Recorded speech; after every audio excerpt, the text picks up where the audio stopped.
다이어트 후에도 올바른 을 유지하면 체중도 충분히 유지할 수 있습니다. 여러분들도 할 수 있습니다. 누구나 가능합니다. 많은 분들이 이렇게 이야기를 합니다. 요요 없는 다이어트는 가능하다. 하지만 저는 단언합니다. 요요 없는 다이어트는 불가능합니다. 왜 그럴까요? 사람들은 단기적인 다이어트 성공에 도취되거나 잘못된 정보와 광고에 속아서 요요 없이 평생 날씬하게 살 수 있다 라고 착각합니다. 하지만 현실은 다릅니다. 요요는 누구에게나 찾아올 수 있습니다. 하지만 포기할 필요는 없습니다. 요요가 전혀 오지 않게 하는 건 불가능하지만 요요를 최대한 막는 건 가능합니다. 지금부터 이 원리를 쉽고 직관적으로 설명해 드리겠습니다. 첫 번째, 완벽함은 없지만 실패를 줄일 수는 있다. 다들 축구 좋아하시죠? 축구를 아는 분들이라면 페널티킥 실축 없는 방법, 이거 절대 불가능하다는 걸 알 겁니다. 메시도 놓치고 호날두도 놓쳐요. 아무리 실력이 뛰어난 선수라도 100% 성공은 불가능하죠. 하지만 페널티킥 실축을 최대한 줄이는 방법이라면 이야기가 다릅니다. 연습을 통해서 실축 확률을 최소화하면 더 자주 성공할 수 있죠. 이건 논리에 맞는 이야기입니다. 이걸 다이어트에 대입해 보겠습니다. 요요 없는 다이어트, 이것도 마찬가지로 절대 불가능합니다. 사람들은 페널티킥 실축 없는 방법, 이건 불가능하다는 걸 알면서도 요요 없는 다이어트, 이건 가능할 거라고 착각합니다. 하지만 현실은 다릅니다. 중요한 건 요요를 최대한 피하는 방법입니다. 이건 충분히 가능합니다.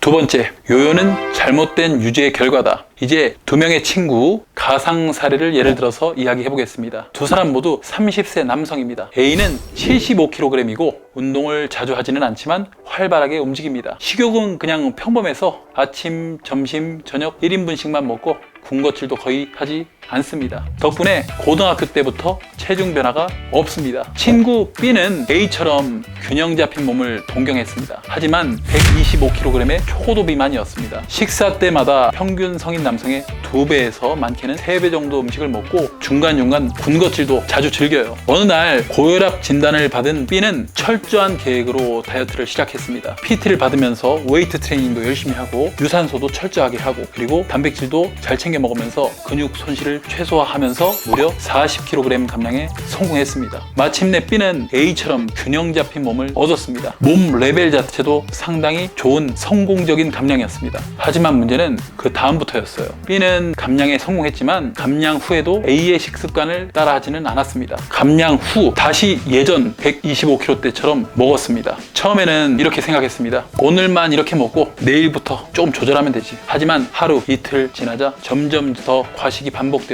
결국 6개월 만에 다시 예전 125kg으로 돌아갔습니다. 여기서 중요한 포인트는 이겁니다. B는 다이어트를 잘못한 게 아닙니다. 다이어트는 성공적이었고 몸 레벨도 상당히 높았어요. 하지만 유지를 잘못했습니다. B가 A처럼 균형 잡힌 몸을 유지하고 싶다면 당연히 A처럼 먹어야 합니다. 그런데 사람들은 이렇게 말합니다. 다이어트 잘못했네. 에이, 어차피 비만 유전자는 못 이겨. 다이어트 해봤자 뭐해, 그 다시 돌아가잖아. 하지만 이건 틀렸습니다. B가 다시 체중이 증가된 이유는 유전자가 아니라 다시 예전의 식습관으로 돌아갔기 때문입니다. 물론 비만 유전자의 탓도 있지만 그거는 극히 미비한 원인이라고 생각을 합니다. 물론 제 이야기가 틀릴 수도 있습니다. A 같은 몸으로 살고 싶다면 A처럼 먹어야 합니다. 하지만 B는 A처럼 먹지 않았기 때문에 당연히 체중도 다시 돌아올 수밖에 없었던 거죠. 물론 타고난 체형이나 환경이 영향을 미칠 수는 있습니다. 하지만 그런 요인마저도 극복한 사람들은 습관 유지라는 공통점이 있습니다. 결국 가장 중요한 건 유전이 아니라 행동입니다. 세 번째, 다이어트는 끝이 아니라 시작이다. 치아 교정의 예시를 들어보겠습니다. 치아 교정을 통해 가지런한 치아를 얻었다고 해서 끝이 아닙니다. 교정기를 제거한 이후에도 유지장치를 착용하지 않으면 치아는 다시 원래 자리로 돌아가려고 합니다. 그렇기 때문에 평생 치아를 유지하기 위해서 꾸준히 관리가 필요하죠. 비만 역시 같은 원리로 이해할 수 있습니다. 몇십 년 동안 몸에 익은 과식 습관과 생활 패턴은 단순히 몇 개월의 다이어트로 완전히 사라지지 않습니다. 감량에 성공했다고 이제 끝이라고 생각하면서 다시 예전처럼 막 먹기 시작하면 당연히 체중은 다시 늘어납니다. 이건 유전의 문제가 아니라 오랜 시간 걸친 생활 습관의 결과입니다. 하지만 그렇다고 다이어트가 의미가 없다는 건 절대 아닙니다. 유지 장치를 착용하면 평생 가지런한 치열을 유지할 수 있듯이 다이어트 후에도 올바른 식습관과 생활 습관을 유지하면 체중도 충분히 유지할 수 있습니다. 물론 쉽지는 않죠. 오랜 시간 익숙해진 습관을 어떻게 쉽게 바꾸나요? 하지만 불가능한 거 아니에요. 영국 스완지 대학교의 비만 전문가 데이비드 벤트는 대부분의 다이어트는 실패한다. 이유는 체중을 다시 늘리지 않기 위해서는 식단을 영구적으로 바꿔야 하기 때문이다 라면서 대부분의 사람들은 처음 문제를 일으킨 생활 방식으로 돌아가서 결국 요요 현상이 발생한다 이렇게 말했습니다. 이 이야기는 반대로 말하면 처음 생활 방식으로 돌아가지 않고 변화된 식습관을 평생 하면 다시 체중 증가되지 않는다는 이야기이기도 합니다. 네 번째, 사람들이 요요 없는 다이어트를 착각하는 이유. 그렇다면 왜 사람들은 요요 없는 다이어트가 가능하다고 생각할까요? 이유는 세 가지입니다. 첫 번째, 단기 성공의 착각. 단기간의 체중 감량으로 몸이 완전히 바뀌었다고 착각하지만 익숙한 식습관을 바꾸지 않으면 체중은 다시 돌아옵니다. 두 번째, 잘못된 정보와 마케팅의 영향. 미디어와 다이어트 업계에서는 쉽고 빠른 요요 없는 다이어트를 강조하지만 실제로는 습관을 유지하지 않으면 요요는 불가피합니다. 세 번째, 다이어트가 끝나면 유지도 쉬울 거라는 착각. 많은 사람들이 다이어트를 성공하면 이제는 끝났다고 생각하지만 실제로는 그때부터가 진짜 시작입니다. 체중을 유지하려면 다이어트 때와는 다른 방식으로 평생 유지 가능한 식습관을 만들어야 합니다. 하지만 이 점을 간과하기 때문에 요요가 찾아옵니다. 다섯 번째, 요요 없는 다이어트는 없다. 하지만 요요를 극복하는 것은 가능하다.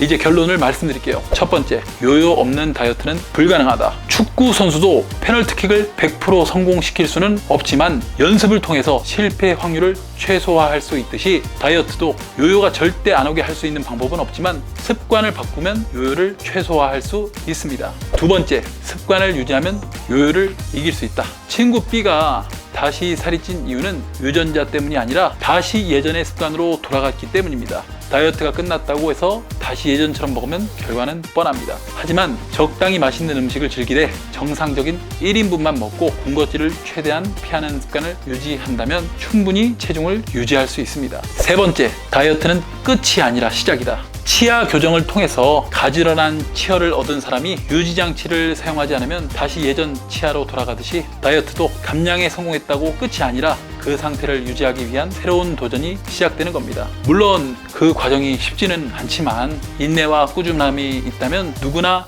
해낼 수 있습니다. 마무리하겠습니다. 요요 현상은 습관을 유지 못했기 때문에 생기는 결과입니다. 그리고 그 습관은 충분히 바꿀 수 있습니다. 여러분들도 할 수 있습니다. 누구나 가능합니다. 하지만 저 역시 트레이너로서 무력감을 느낄 때가 있습니다. 감량에 성공하고도 다시 예전으로 돌아가는 분들도 있거든요.